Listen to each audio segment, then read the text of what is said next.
এই একজন উপদেষ্টা এপিএস 311 কোটি টাকা লুটপাট করলো, তোমরা কি করলা? বিএনপির সাথে এই এনসিপি যোগাযোগ করেছে, গোপনীয় বৈঠক হয়েছে, সেই বৈঠকে তাদেরকে নাকি 100 আসন দিবে। কোথায় লিভারপুল, কোথায় ফকিরাপুর? সারা বাংলাদেশে তোমাদের লোক লুটপাট করতেছে, বিভিন্ন জায়গায় দালালি করতেছে, চাকরির ব্যবসা করতেছে, বদলি বাণিজ্য করতেছে, তোমাদের উপদেষ্টারাও করতেছে।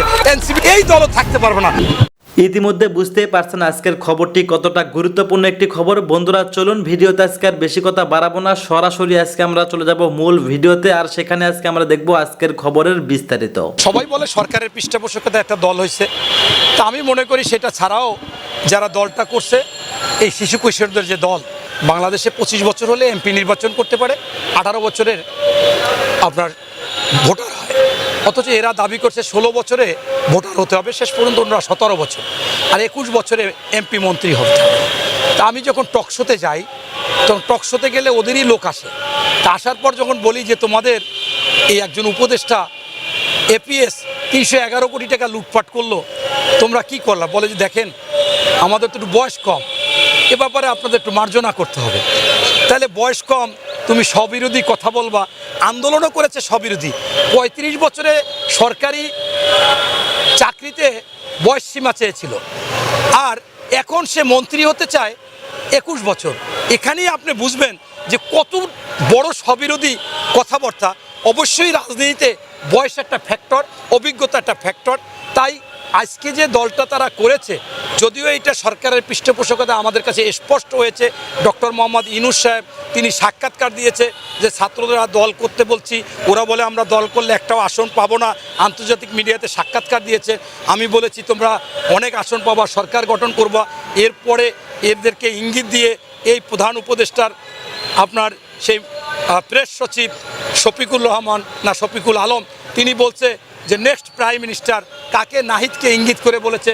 অথচ সেখানে অনেক দলেরই প্রধানরা ছিল, এই যেমন আমাদের জোনায়েদ সাকি ছিল, মাহমুদুর রহমান মান্না ছিল, অলি আহমেদ ছিল, সেখানে ভিপি নূর ছিল, এরকম মিনিমাম 25টা দলের প্রধানরা ছিল। সেখানে উনি ইঙ্গিত করলো যে নাহিদ নেক্সট প্রাইম মিনিস্টার। এমনকি নাহিদের যিনি সহযোদ্ধা, আপনার নামটা হচ্ছে যে হাসনাত আবদুল্লাহ, তিনিও বারবার বলতেছে যে আপনার নেক্সট প্রাইম মিনিস্টার।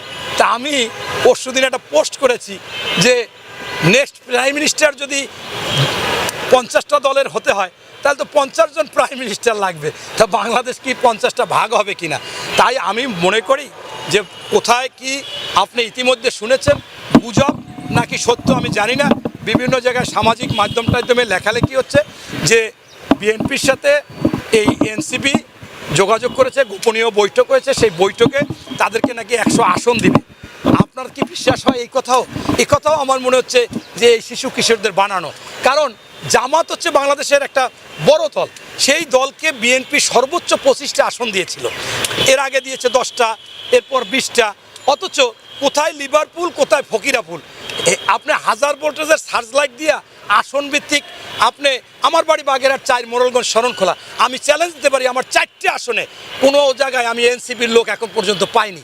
তা সেই যাদেরকে পাওয়া যাচ্ছে না, তারা যদি বলে তাদের দেবে 100 আসন, তাইলে জামাতের সাথে বিএনপি কীভাবে মিউচুয়াল করেছে বা সমঝোতা করেছে বা জোট করেছে আপনারা দেখেছেন।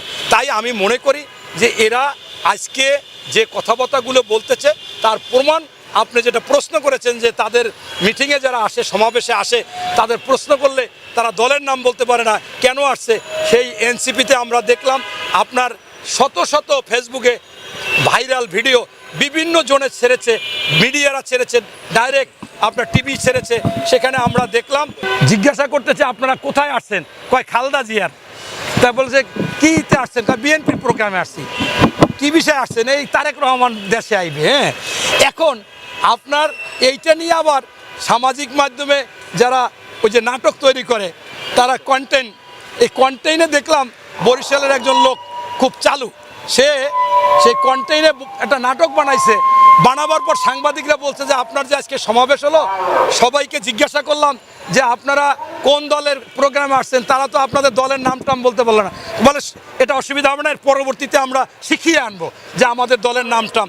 তাই আমি মনে করি যে এই দলকে যত সরকার পৃষ্ঠপোষকতা করবে, বাংলাদেশে সরকারি পৃষ্ঠপোষকতায় কিংস পার্টি নামে কোনো পার্টি বাংলাদেশে উঠতে পারে না, টিকতে পারে না, থাকতে পারে না, এই দলও থাকতে পারবে না। বরঞ্চ বাবারা, তোমাদের মধ্যে যেহেতু রাজনৈতিক একটু খায়েশ হয়েছে, সেই খায়েশে তোমরা যেভাবে আন্দোলন সংগ্রাম করেছিলা, সেই আন্দোলন সংগ্রামে আমাদের খেটে খাওয়া মানুষ, রিক্সা চালক, ভ্যান চালক, পাটাও চালক, রাস্তার দোকানদার, বাসার গৃহিণীরা এসে এসে তোমাদেরকে পানি কিনে দিয়েছে, পোয়ারাটা কিনে দিয়েছে, পাউরুটি কিনে দিয়েছে, বিস্কিট কিনে দিয়েছে। মনে করছিল তোমরা এই জনগণের কাজ করবা, ন্যায়সঙ্গত করবা, কিন্তু জনগণ দেখতেছে সারা বাংলাদেশে তোমাদের লোকজন তোমাদের নাম দিয়ে লুটপাট করতেছে, বিভিন্ন জায়গায় দালালি করতেছে, চাকরির ব্যবসা করতেছে, বদলি বাণিজ্য করতেছে, তোমাদের উপদেষ্টারাও করতেছে। সেখান থেকে ফিরে আসো, আবার চলে আসো ওই যারা তোমাদের উপর আস্থা এনেছিল, সেই আস্থা এসে দল গঠন করবা, তাইলে তোমাদের দল ইনশাল্লাহ টিকবে। অথচ এই যে কাজগুলো করতেছে ভাড়ায় লোকজন এনে, এইটা তোমাদের সঠিক না। পাশাপাশি আপনার এই কথা শুনে এনসিপির লোকেরা ফেসবুকে আছে, তারা আমারে খুব গালিগালাজ দেবে, মন্তব্য করবে, আমাদের দলের কথাও বলবে। আমাদের দলও লোক প্রচুর এখন আসে, আমরা ভাড়া আনা লাগে না। এখন এরা আসে কেন? দলে বিএনপি সাইনবোর্ড লাগাইবে। সেখানেও আমি অনেককে যাই জিজ্ঞাসা করি, আমার সাথে যখন ছবি তুলতে আসে, আমি বলি যে তুমি আজকে কি প্রোগ্রামে আসছো? যখন নাম বলে আমি ছবি তুলি, দেখা যাচ্ছে যে 10% লোক নাম বলতে পারে না। আমি বলছি, বাবা পিছনের কাতারে থাকো, বিএনপি করতে চাও আরও এলাকার লোকের সাথে যোগাযোগ করো, যাচাই বাছাই করো। তবে আমরা ভাড়ায় আনি না, ওদের মুখস্থ আছে, ওরা বলতে পারে যে এটা বিএনপির প্রোগ্রাম, এটা খালেদা জিয়া তারেক রহমানের প্রোগ্রাম, এটা জানে শুনে বুঝে, যেহেতু ভাড়ায় আসে নাই, দলরে আগ্রহ করে ভালো। কিন্তু আমরা সিমটমে বলতে চাই, তাই আমিও স্বীকার করি আমাদের দলের মধ্যেও এরকম কিছু লোকজন আসে, কিন্তু এটা আসলেও তারা বিএনপিকে ভালোবেসে আসে। এই জন্য বলবো, যারা আমাকে নিয়ে বিভিন্ন ধরনের মন্তব্য করবেন, খারাপ কমেন্টস করবেন, আপনি করতেই পারেন, তবে আমি যে কথাগুলো বলেছি সেগুলো যথার্থ, যুক্তিসম্পূর্ণ, সত্য। আপনারা একটু অনুধাবন করে তারপর কমেন্টস করেন, আমার এখানে দুঃখ থাকবে না। ধন্যবাদ। ধন্যবাদ প্রিয় দর্শকবৃন্দ, আমাদের ফুল ভিডিওটি দেখার জন্য আপনাকে জানাই অসংখ্য ধন্যবাদ। তো বন্ধুরা, আজকের এই নিউজটি দেখে আপনাদের কি মতামত অবশ্যই কমেন্ট বক্সে কমেন্ট করতে ভুলবেন না। আর হ্যাঁ, এমন নিত্য নতুন আপডেট খবর সবার আগে পেতে চাইলে এখনই আমাদের এই পিচ্চি সাকিব ইউটিউব চ্যানেলটি সাবস্ক্রাইব করুন। ধন্যবাদ।